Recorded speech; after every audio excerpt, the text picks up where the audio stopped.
All right, so let's dive right into this pretty wild story about BYBIT. Okay. One of the biggest crypto exchanges Right. getting hit with a massive hack. We're talking $1.5 billion in ETH just poof gone. Yeah, it's a stark reminder, I think, of the vulnerabilities that Yeah. still exist within the crypto ecosystem, even at the highest levels. Right, and this wasn't, some super complicated technical exploit or anything like that. This all went down because of a phishing scam, and even the CEO, as the final signer for the transfer, didn't double-check the link. Yeah. I mean, talk about a costly mistake. It's a classic example of how human error, even at the executive level, can be the weakest link in the security chain. So 401,347 ETH, gone, just like that. Wow. And since we're talking about Ethereum recovering those stolen funds, it's going to be incredibly difficult. Yeah, that's the harsh reality, I think, with a lot of these cryptocurrencies today. Without a central authority or a built-in mechanism for recovery, stolen funds can be virtually impossible to retrieve. So what if there was a way to kind of hit a reverse button on these crypto heists? Enter the XRPL, the XRP ledger, Okay. with a feature called Clawback. Yeah, the clawback feature is fascinating because it flips the script on traditional crypto security. It allows issuers of certain tokens to essentially reclaim stolen funds even after they've changed hands multiple times. Wait, so if someone steals tokens with this Clawback feature enabled, the issuer can just take them back, Yeah, no matter where they end up. exactly. It's designed to act as a safety net for certain types of crypto theft. That sounds insanely powerful. How does it even work? Does it have something to do with the way the XRPL is built? You're spot on. The XRPL has what's called a transparent ledger, meaning all transactions are public and traceable. So even if a thief tries to move stolen tokens around, the issuer can follow that trail and reclaim them. Wow, so we're talking seconds or minutes for that to happen? Yep, That's quick. incredibly quick in the world of crypto. So in the case of BYBIT, if those stolen funds had been a token with this clawback thing enabled, they might have had a chance to recover them. Potentially, yes. But there's a crucial detail here. The clawback feature only applies to specific tokens issued on the XRPL that have this functionality built in. So it's not like any XRP stolen on the XRPL can just be clawed back? That's a common misconception. XRP itself, as the native currency of the XRPL, does not have this feature.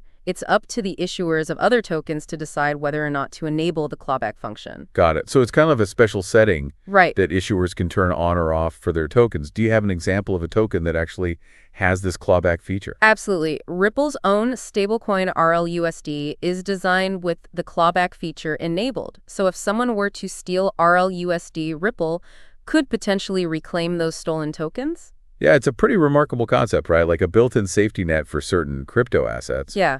I think this clawback feature could be a game changer in terms of attracting more people to the crypto space. Right.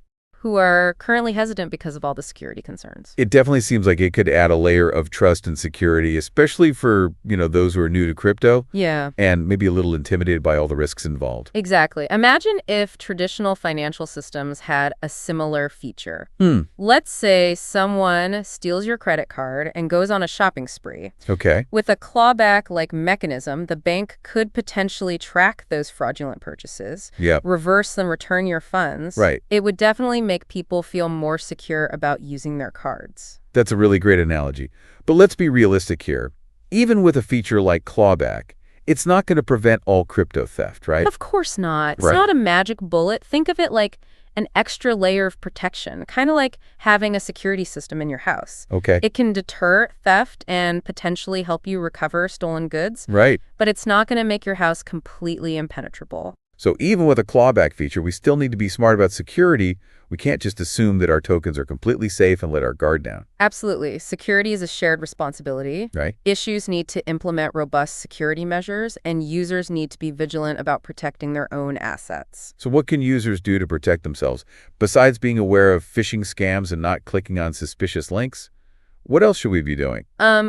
I think choosing a reputable exchange that prioritizes security is a good starting point. Okay. Look for platforms that offer features like multi-factor authentication, cold storage for the majority of their assets, Yeah. and a strong track record of security. So kind of like choosing a bank, right? Precisely. You want to go with one that you trust and that has a solid reputation for protecting their customers' money. And just like you wouldn't share your bank account details with everyone, you should never share your private keys with anyone. Those private keys are like the ultimate password to your crypto wallet, right? That's right. Lose those and you lose access to your funds. Exactly. Guard them carefully. Consider using a hardware wallet which stores your private keys offline, providing that extra layer of security.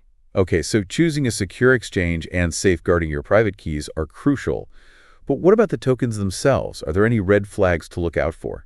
That's a great question. I think it's worth doing some research on the specific tokens you're interested in investing in. Okay. Check if the issuer has a good reputation Yeah. and a history of prioritizing security.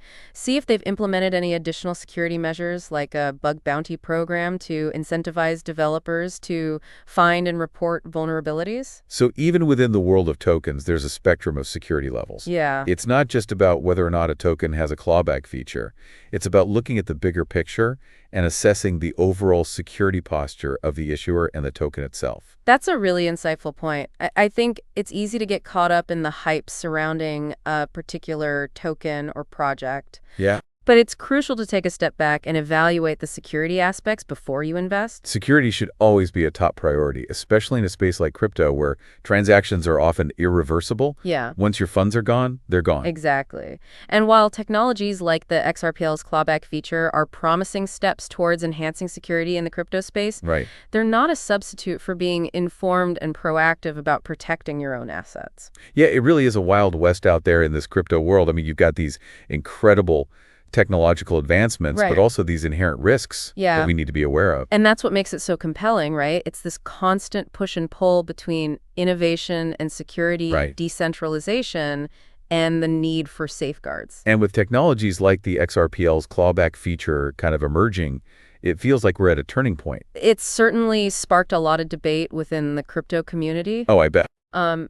Some people see it as a necessary step to make crypto more mainstream and appealing to a wider audience. Yeah. While others worry that it undermines the core principles of decentralization. Yeah. I can see both sides of the argument. I mean, on the one hand, it's reassuring to know that there's a potential safety net, if your tokens are stolen. Yeah. But on the other hand, does it give too much power to the issuers? It's a balancing act, for sure. Right. And the answer might not be as simple as yes or no. Okay. It might depend on the specific token, the issuer's reputation, Right. and the level of transparency involved. So how do you see this playing out in the future? Do you think clawback will become a standard feature for most cryptocurrencies? It's tough to say for certain, but I think we'll likely see a more nuanced approach. Okay. We might have a spectrum of options from fully decentralized tokens with no clawback Yeah. to more centralized tokens that prioritize security and offer this feature. That makes sense. Different users will have different needs and priorities. Exactly. And ultimately, it's about giving users more choice and control over their assets. Right. I think that's what true empowerment looks like in the crypto space. It all comes back to that idea of education and awareness. Yeah. We need to equip ourselves with the knowledge to make informed decisions Right. about which tokens to invest in, which platforms to use, Absolutely. and how to protect ourselves. Couldn't agree more. I think the more informed we are as individuals, Yeah. the stronger and more resilient the crypto ecosystem will become as a whole. So what's the one key takeaway you'd want our listeners to remember from this deep dive? The world of crypto is constantly evolving, and it's up to all of us to stay informed, ask questions, and make smart choices to navigate this, exciting but sometimes risky landscape. Well said. And on that note, we'll wrap up this deep dive into the BYBIT hack, the XRPL's clawback feature, Okay. and the ongoing conversation about security and decentralization in the crypto space. It's been a pleasure discussing these important topics with you. Thanks for joining me today. And to all our listeners out there, stay curious, stay vigilant, and keep exploring the fascinating world of crypto.